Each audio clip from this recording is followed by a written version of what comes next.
Hello अस्सलाम वालेकुम class 7 student. तो बच्चों हम आज पढ़ रहे हैं आपका chapter number first geography, chapter number first hour environment.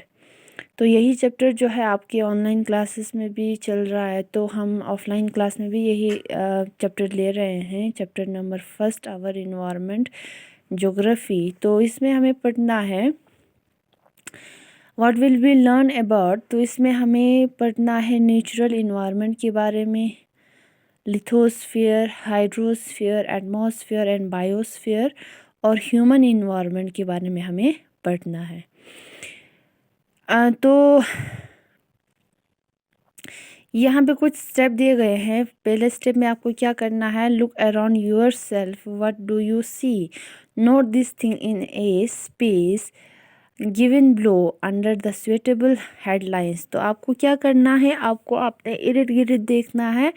तो जो चीज़ें आपको नज़र आता है उसको आपको इसमें नोट करना है, स्पेस में नोट करना है। तो क्या वो नेचुरल थिंग्स है, तो नेचुरल थिंग्स को आपको इस वाले में फिलअप करना है, और जो ह्यूमन मेड थिंग्स है वो आपको इस वाले में आपको क्या करना है, फिलअप करना। तो सबसे पहले हम देखेंगे यहाँ पे द वर्ड इन्वायरमेंट। तो इन्वायरमेंट के बारे में तो आप लोगों ने बहुत सुना होगा, इन्वायरमेंट को बचाओ या इन्वायरमेंट को सेव करो। तो जैसे कि हम देखेंगे यहाँ पे इन्वायरमेंट जो है वो किसे कहा जाता है। The word environment comes from a French word इन्वार्नर दैट मीन्स टू सराउंड। तो इन्वायरमेंट जो है वो एक फ्रेंच वर्ड से लिया गया है, इन्वार्नर, जिसका मतलब है सराउंड, इर्द गिर्द। Therefore the environment means everything such as human beings, plant, animal, land, water and air which surround us. तो इन्वायरमेंट को हम इस तरीके से डिफाइन करेंगे, वो चीज़ें, वो हर एक चीज़ जिसमें human beings, plant, animal, land, water and air, जो कि आपके इर्द गिर्द होती है, जिसको हम क्या कहेंगे, इन्वायरमेंट कहेंगे। तो our environment can be classified into 2 categories. तो हमारे इन्वायरमेंट को, जो आपके इर्द गिर्द जो जो चीज़ें हैं, human beings, plant, animal, land, water and air, तो उसको क्लासिफाई किया गया, उसको डिवाइड किया गया है into natural and human environment में। तो दो चीज़ों में इसको डिवाइड किया गया है, एक है आपका नेचुरल, दूसरा है आपका ह्यूमन। तो हम देखेंगे नेचुरल इन्वायरमेंट किसे कहा जाता है। Natural environment comprises physical and biological element of the earth. ये जो नेचुरल इन्वायरमेंट जो है वो बना हुआ है फिजिकल एंड बायोलॉजिकल एलिमेंट से। हमारे अर्थ के फिजिकल और बायोलॉजिकल एलिमेंट से हमारा नेचुरल इन्वायरमेंट बना है। तो यहाँ पे एक वर्ड आता है फिजिकल एंड बायोलॉजिकल। तो हम देखेंगे हमारे अर्थ का जो फिजिकल एंड बायोलॉजिकल क्या है।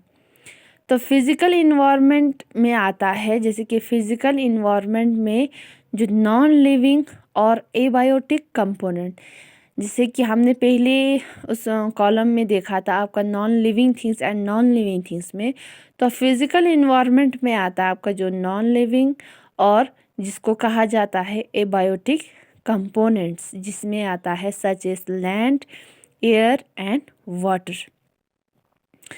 तो यहाँ पे हमारा नेचुरल इन्वायरमेंट में आता है जिसको हम एबायोटिक कंपोनेंट कहते हैं। तो उसमें लैंड, एयर एंड वाटर आता है। तो बायोलॉजिकल इन्वायरमेंट में आता है लिविंग थिंग्स, और जिसको हम बायोटिक कंपोनेंट कहा जाता है, such as human, plant, animal and microbial organism. तो उसमें आता है आपका ह्यूमंस, प्लांट और एनिमल्स, जो कि आपका बायोलॉजिकल इन्वायरमेंट में आ जाता है।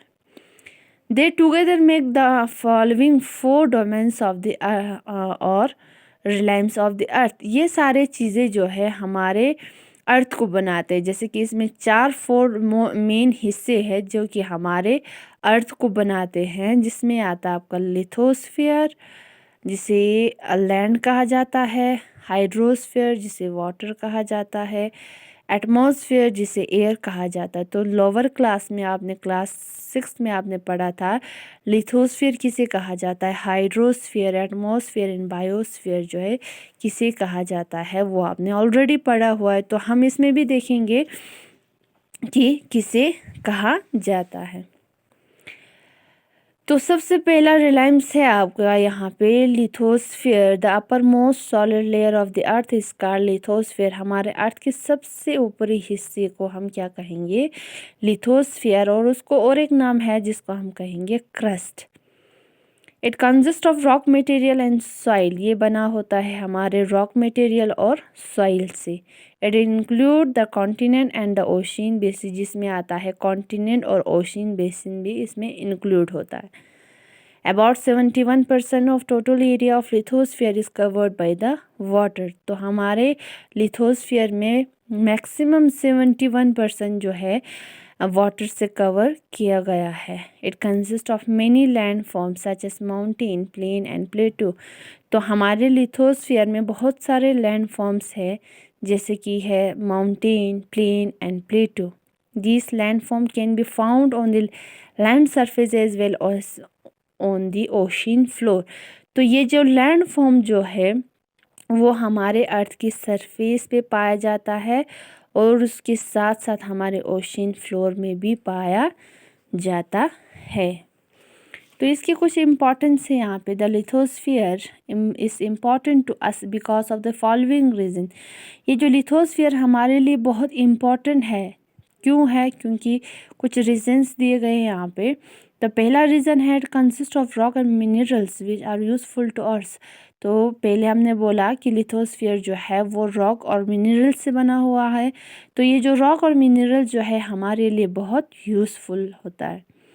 Second, it provide land for building houses, rock factories and soil for agriculture. तो ये जो है हमें लैंड प्रोवाइड करता है, किस लिए, घर बनाने के लिए, रोड बनाने के लिए, फैक्ट्रीज बनाने के लिए, और इवन सॉइल प्रोवाइड करती है एग्रीकल्चर करने के लिए। ये हुआ आपका इम्पोर्टेंस ऑफ लिथोस्फीयर। तो नेक्स्ट वाले हम टॉपिक में हम पढ़ेंगे आपका हाइड्रोस्फीयर, फिर हम पढ़ेंगे आपका एटमॉस्फेयर, तो लास्ट वन आपका पढ़ेंगे हम बायोस्फीयर। उम्मीद है इतना जो है आप लोगों को समझ आ गया होगा। तब तक के लिए थैंक यू, खुदा हाफिज़, टेक केयर।